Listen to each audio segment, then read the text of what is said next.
우리 삶에는 마침과 하필이라는 말이 자주 등장합니다. 하필이면 왜 그때야? 마침 그 사람이 거기 있었지.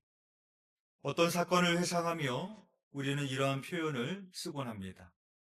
그런데 이 말 속에는 인간의 시선으로 보면 우연처럼 보이지만 하나님을 믿는 그 믿음의 사람의 삶 가운데는 하나님의 섭리가 숨어 있음을 보게 되어집니다.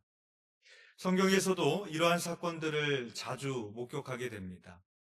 룻은 시어머니 나오미를 따라 베들레헴으로 갑니다. 하루는 이삭을 주우러 밭에 가는데 우연히 친족 보아스의 밭에 이르게 됩니다. 룻기 2장 3절에서 4절 말씀입니다. 룻이 가서 베는 자를 따라 밭에서 이삭을 줍는데 우연히 엘리멜렉의 친족 보아스에게 속한 밭에 이르렀더라. 마침 보아스가 베들레헴에서부터 와서 베는 자들에게 이르되. 우연히와 마침입니다. 우연인 것 같고 마침 보아스가 온 것이 하나님의 섭리 가운데 있음을 성경이 보여주고 있는 대목입니다. 룻은 시어머니 나오미와 함께 유대 땅으로 돌아왔고 먹고 살기 위해 밭으로 나갔습니다. 룻은 모압 여인입니다. 이방 여인입니다. 따라서 룻에게는 유대 땅 베들레헴은 아주 낯설은 곳이었을 것입니다. 그래서 룻은 어느 밭에서 일할지 모를 채 그냥 걸음을 옮긴 겁니다. 그런데 마침 보아스의 밭에 이르게 된 겁니다. 이 사건이 인간적인 눈으로 보면 우연 같지만 하나님의 계획 안에 있는 사건이었습니다. 설사 룻이 우연히 보아스의 밭에 도착했다고 할지라도 그곳에 보아스가 없었다면 두 사람의 인연은 시작될 수 없었을 것입니다. 그런데 마침 보아스가 그 밭에 나와 있었습니다. 설사 룻과 보아스의 만남이 이루어졌다고 해도 보아스가 룻에게 관심을 가지지 않을 확률이 훨씬 더 컸습니다. 남자 보아스는 나이가 많이 든 지방 유지입니다. 그에 반해 룻은 모압 여자인데 젊은 나이에 홀로 남겨진 과부였습니다. 보통의 경우라면 보아스가 룻에게 관심을 가질 이유가 별로 없습니다. 그러나 보아스는 룻을 처음 만났음에도 불구하고 지나치게 친절하게 대해줍니다. 보아스는 어떻게 해서든 룻이 자기 밭에 있게 하려고 좋은 제안을 합니다. 첫째로 이삭을 주우러 다른 밭으로 가지 말라고 하면서 나의 소녀들과 함께 있으라고 합니다. 룻기 2장 8절의 말씀입니다. 보아스가 룻에게 이르되 내 딸아 들으라. 이삭을 주우러 다른 밭으로 가지 말며 여기서 떠나지 말고 나의 소녀들과 함께 있으라. 보아스는 자기 밭에서 떠나지 말라라는 말을 3번이나 반복합니다. 다른 밭으로 가지 말며 여기서 떠나지 말고 나의 소녀들과 함께 있으라. 그만큼 보아스는 룻을 처음 보았음에도 불구하고 관심을 가지고 배려했습니다. 두 번째로 보아스는 자기 일꾼들이 룻을 괴롭히지 못하도록 조치를 취해줍니다. 룻기 2장 9절의 말씀입니다. 그들이 베는 밭을 보고 그들을 따르라. 내가 그 소년들에게 명령하여 너를 건드리지 말라 하였느니라. 목이 마르거든 그릇에 가서 소년들이 기러온 것을 마실지니라 하는지라. 가난한 사람이 수확이 끝난 밭에서 이삭을 줍다가 다른 밭으로 가야 되게 되는 경우는 거기에서 더 이상 거둘 수 있는 이삭이 없거나 주인의 밭에서 일하는 일꾼들이 부당하게 못 죽게 하고 난폭하게 대할 때입니다. 그래서 보아스는 자기 일꾼들에게 룻을 건드리지 못하도록 룻의 신병까지 안전하게 챙겨주고 있는 것입니다. 세 번째로 보아스는 룻이 목이 마르거든 소년들이 길어온 물을 마실 것을 허락해 주었습니다. 룻기 2장 9절의 말씀을 다시 읽겠습니다. 그들이 베는 밭을 보고 그들을 따르라. 내가 그 소년들에게 명령하여 너를 건드리지 말라 하였느니라. 목이 마르거든 그릇에 가서 소년들이 길어온 것을 마실지라 하는지라. 룻은 보아스의 시설까지 사용할 수 있는 특전을 받게 된 것입니다. 그렇게까지 할 필요가 없었는데 보아스는 룻에게 필요 이상을 넘어 과할 정도로 사랑을 베풉니다. 룻은 수많은 하필의 연속을 겪었던 사람입니다. 하필이면 남편이 일찍 죽었고, 하필이면 외국 땅에서 과부가 되었으며, 하필이면 가난한 시어머니를 따라 유다로 돌아와야 됐습니다. 룻의 인생을 바라보며 누군가는 이렇게 말할 수도 있었을 것입니다. 하필이면 왜 이런 일이 룻에게 생겼을까? 하필이면 왜 저렇게 착한 여인이 저런 고생을 해야 될까? 그렇게 말할지 모르겠습니다. 우리도 인생에서 이해되지 않는 고난을 만나면 하필을 경험하게 됩니다. 하필이면 왜 나에게 이런 병이 생겼을까? 하필이면 왜 그런 일이 우리 가정에 생겼을까? 우리도 그렇게 하필이란 말을 하게 될 때가 있습니다. 그러나 룻이 겪은 고난과 하필은 결국 하나님의 구속사를 이루는 통로가 되었습니다. 그녀는 보아스와 결혼했고 다윗의 증조모가 되며 예수 그리스도의 족보에 이름을 올리게 되었습니다. 오늘 본문인 에스더에서에는 하나님이라는 단어가 한 번도 나오지 않는 성경입니다. 그러나 에스더 전체에는 하나님의 보이지 않는 손, 하나님의 섭리의 역사로 가득 차 있습니다. 특히 오늘 본문은 유대 민족의 운명이 바뀌는 결정적인 순간이었습니다. 유대 민족은 하만의 음모로 인해서 진멸의 위기에 처해 있었고, 다음 날이면 하만이 모르드게를 처형하려고 왕에게 허락을 구할 참이었습니다.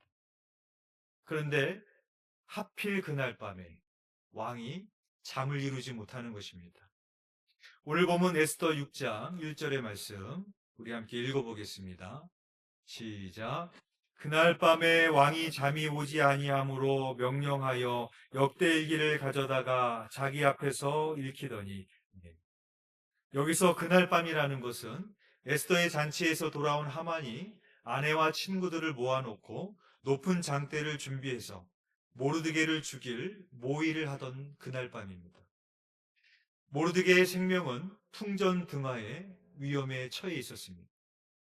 그날 밤에 왕이 잠이 오지 아니하므로. 여러분은 밤에 잠이 오지 않으면 무엇을 하시나요? 라면을 끓여 먹거나 영화를 보거나 드라마를 보거나 그런 거 하지 않겠습니까? 아하수에로는 왕이니까 술을 한 잔 한다든지 왕궁을 거닐다든지 여러 가지 할 것들이 많이 있었을 것입니다. 그런데 마침 왕이 잠이 안 오던 날 하필 궁중일기를 읽고 싶은 마음이 생겼던 것입니다. 잠이 오지 않으면 음악이나 노래를 듣는 것이 더 휴식하기 쉬웠을 텐데 아하수에로 왕은 궁중일기를 읽고 싶은 마음이 생겼습니다. 왕의 불면으로 인해 왕은 신하에게 시켜 역대일기를 가져오게 하였고 자기 앞에서 읽게 하였습니다. 그냥 한밤중이 아닙니다. 가장 절박한 위기의 순간이었습니다. 하나님께서 왕의 마음을 움직이신 것입니다. 이렇게 하나님은 사람의 불면증마저도 사용하시는 분입니다. 아하수에로 왕이 잠이 오지 않았던 것은 우연이 아니라 하나님께서 모르드게를 구하시기 위해 준비하시고 역사하셨던 것입니다. 그런데 역대 일기의 내용이 얼마나 또 방대했겠습니까? 그 책이 또 얼마나 두꺼웠겠습니까?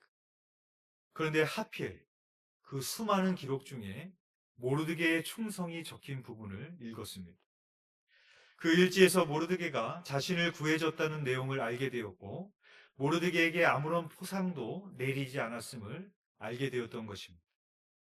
3절 말씀 우리 함께 읽겠습니다. 시작. 왕이 이르되 이 일에 대하여 무슨 존귀와 관작을 모르드게에게 베풀었느냐 하니 측근 신하들이 대답하되 아무것도 베풀지 아니하였나이다 하니라. 모르드게가 공을 세운 이로부터 약 5년 후의 일입니다. 그러니까 왕은 5년 동안 이를 까맣게 잊고 있다가 하만이 모르드게를 죽이려고 모의했을 때 이 일을 떠올리게 된 것입니다. 요셉이 보디발의 아내를 유혹했다는 누명을 쓰고 감옥에 들어가게 됩니다. 감옥에서 술 맡은 관원장과 떡 맡은 관원장의 꿈을 해석해 주는데, 요셉은 술 맡은 관원장에게 당신이 잘 되시거든 나를 생각하시고 나를 이 집에서 건져주소서 부탁하게 됩니다. 그러나 성경은 술 맡은 관원장이 요셉을 기억하지 못하고 잊었더라 라고 기록합니다. 그리고 만 2년이 지났을 때 바로 왕이 꿈을 꾸게 되는데, 아무도 그 꿈을 해석해 줄 수 있는 사람이 없는 것입니다. 그때 술 맡은 관원장이 2년 전에 요셉이 감옥에서 자기의 꿈을 해석해 준 것을 기억하게 됩니다. 이것 또한 우연이 아닙니다. 정확히 하나님의 때에 하나님의 방법으로 하나님께서 역사하신 것입니다. 아하수에로 왕이 5년 만에 모르드게가 자기의 목숨을 구해준 것을 기억하게 된 것도, 술 맡은 관원장이 2년 만에 요셉이 자기의 목숨을 구해준 것을 기억하게 된 것도 우연이 아니라 정확히 하나님의 섭리요, 하나님의 때에 이루어지게 되었던 것입니다. 왕은 모르드게에게 아무런 포상도 내리지 못했음을 알게 되었고, 주변에 있는 신하를 찾는데 마침 하만이 거기에 있었습니다. 우리 4절에서 5절 말씀 우리 함께 읽어보겠습니다. 시작. 왕이 이르되 누가 뜰에 있느냐 하매 마침 하만이 자기가 세운 나무에 모르드게 달기를 왕께 구하고자 하여 왕궁 바깥뜰에 이른지라. 측근 신하들이 아뢰되 하만이 뜰에 섰나이다 하니 왕이 이르되 들어오게 하라 하니. 아멘.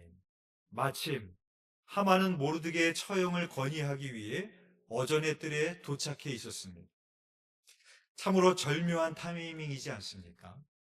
왕은 모르드게를 높이기 위해 신하를 찾았는데 하필 거기 하만이 있었던 것입니다. 모르드게의 처형을 허락받기 위해 오던 하만은 마침 왕도 자신을 찾는다니 일이 술술 풀린다고 좋아했을 것입니다. 그때 왕은 하만에게 묻습니다. 우리 6절 말씀 함께 읽겠습니다. 시작. 하만이 들어오거늘 왕이 묻되 왕이 존귀하게 하기를 원하는 사람에게 어떻게 하여야 하겠느냐. 하만이 심중에 이르되 왕이 존귀하게 하기를 원하시는 자는 나 외에 누구리요 하고. 아멘. 왕은 하만에게 내가 좀 특별히 높여주고 싶은 이가 있는데 어떤 상을 주면 좋겠느냐라고 물었습니다. 이것은 모르드게를 향한 왕의 마음이기도 하지만 이것은 모르드게를 향한 하나님의 마음이기도 한 것입니다. 하나님은 모르드게를 존귀하게 하시기 원했습니다. 그러나 하만이 이 질문을 받았을 때, 왕이 나에게 상을 주시려는가 보다 착각하게 됩니다. 그래서 하만이 주저없이 말합니다. 왕이시여, 왕의 복장을 입히고 왕의 말을 태우고 왕이 가장 신이 많은 신하로 그를 섬기게 하소서. 그러나 왕의 계획의 수혜자는 하만이 아니라 다름 아닌 모르드게였던 것입니다. 우리 11절 말씀 우리 함께 읽어보겠습니다. 시작. 하만이 왕복과 말을 가져다가 모르드게에게 옷을 입히고 말을 태워 성중 거리로 다니며 그 앞에서 반포하되 왕이 존귀하게 하시기를 원하시는 사람에게는 이같이 할 것이라 하니라. 아멘. 하만은 왕의 명령대로 왕복과 말을 취하여 모르드게에게 옷을 입히고 성중 거리로 다니며 왕이 존귀케 하시기를 원하는 사람에게는 이같이 할지니라고 외쳐야만 됐습니다. 우리는 이 장면을 보면서 다윗의 시편을 떠올리게 됩니다. 시편 25편 2절에서 3절 말씀입니다. 나의 하나님이여, 내가 주께 의지하였사오니 나를 부끄럽지 않게 하시고 나의 원수들이 나를 이겨 개가를 부르지 못하게 하소서. 주를 바라는 자들은 수치를 당하지 아니하려니와 까닭없이 속이는 자들은 수치를 당하리이다. 다윗도 수많은 원수들로 인해서 끊임없이 생명의 위협을 느꼈던 사람이었습니다. 그러나 그의 기도와 고백처럼 다윗은 하나님의 보호와 승리케 하는 은혜를 때마다 체험할 수 있었습니다. 모르드게 역시 원수가 자기 앞에서 개가를 부르지 못하게 하시고 원수 앞에서 수치를 당하지 않게 하시며 오히려 원수들이 수치를 당하게 하시는 하나님의 보호와 승리케 하시는 은혜를 경험하는 순간이었습니다. 하만은 번뇌로 머리를 싸고 돌아왔고 아내와 친구들에게 역전의 수치를 전하게 됩니다. 오늘 본문 12절에서 13절의 말씀 우리 함께 읽겠습니다. 시작. 모르드게는 다시 대궐문으로 돌아오고 하만은 번뇌하여 머리를 싸고 급히 집으로 돌아가서 자기가 당한 모든 일을 그의 아내 세레스와 모든 친구에게 말하며 그중 지혜로운 자와 그의 아내 세레스가 이르되 모르드게가 과연 유다 사람의 후손이며 당신이 그 앞에서 굴욕을 당하기 시작하였으니 능히 그를 이기지 못하고 분명히 그 앞에 엎드러지리이다. 아멘. 모르드게를 죽일 기막힌 계획을 알려주었던 아내도 이 굴욕은 시작에 불과하다며 모르드게가 유다 사람이기에 하나님이 함께 하시기에 절대 하만은 그를 이길 수 없을 것이라는 무서운 예언을 하게 됩니다. 세상은 마침과 하필을 우연이나 운으로 표현하겠지만 하나님을 믿는 우리들에게는 그것은 보이지 않는 하나님의 역사입니다. 모르드게가 왕의 암살 계획을 알게 된 것도 우연이 아니었습니다. 아하수에로 왕이 잠이 오지 않았던 것도 우연이 아니었고 궁중일기를 읽게 된 것도 우연이 아니었고 거기서 모르드게가 아하수에로의 목숨을 구한 것을 알게 된 것도 우연이 아니었습니다. 여기서 한 가지만 빠지더라도 유다와 에스더의 목숨을 구할 수 없었을 것입니다. 정확한 하나님의 퍼즐이 하나님의 때에 맞춰지고 있었던 것입니다. 또한 모르드게는 에스더를 향하여서 내가 왕후의 자리를 얻은 것이 이 때를 위함이 아닌지 누가 알겠느냐 그렇게 말했습니다. 에스더가 이때의 왕후가 된 것도 우연이 아니었습니다. 하나님께서 유다 백성을 구원하시기 위해 예비하신 계획 속에 있었던 것이었습니다. 사랑하는 성도 여러분, 우리들의 삶에도 마침과 하필이 있습니다. 때로는 그것이 이해되지 않고 때로는 원망스러울 수도 있을 것입니다. 그러나 우리는 믿습니다. 모든 마침은 하나님의 인도였고 모든 하필은 하나님의 계획 안에 있는 줄 믿습니다. 로마서 8장 28절의 말씀입니다. 우리가 알거니와 하나님을 사랑하는 자, 곧 그의 뜻대로 부르심을 입은 자들에게는 모든 것이 합력하여 선을 이루느니라. 따라서 이제는 우리의 질문을 바꾸셔야 됩니다. 왜 하필 나에게 이런 일이 생겨가 아닙니다. 왜 이 일로 인하여 하나님은 나에게 무엇을 이루실까? 우리는 묻고 기도하며 기다릴 수 있어야 됩니다. 우리 인생에는 수많은 마침과 하필이 존재합니다. 마침 누군가 연락이 닿았을 때, 하필 그런 일이 내게 생겼을 때 우리는 하나님께 묻고 들어야 됩니다. 주님, 이 상황 속에서 제게 말씀하시고자 하는 것은 무엇입니까? 왜냐하면 마침과 하필 속에는 하나님의 섭리와 인도하심이 있기 때문입니다. 바라기는 마침과 하필이라는 하나님의 섭리의 시간 속에서 인내하며 기도하며 하나님의 뜻을 구하시는 저와 여러분이 되시기를 주님의 이름으로 축원드립니다. 기도드리겠습니다. 사랑하는 은혜가 풍성하신 하나님 아버지, 하나님께서 우리의 인생을 지으셨고 하나님은 우리의 인생을 주관하시며 지금까지 우리를 인도해 주셨습니다. 오늘 우리가 함께 나누었던 말씀처럼 에스더와 모르드게에만 이런 일이 있었던 것이 아니라 우리의 인생을 뒤돌아보아도 그 모든 것이 우연이 아니라 하나님의 정확한 때에 하나님의 섭리와 계획 가운데 이루어졌던 일들이 많이 있음을 우리는 고백할 수밖에 없습니다.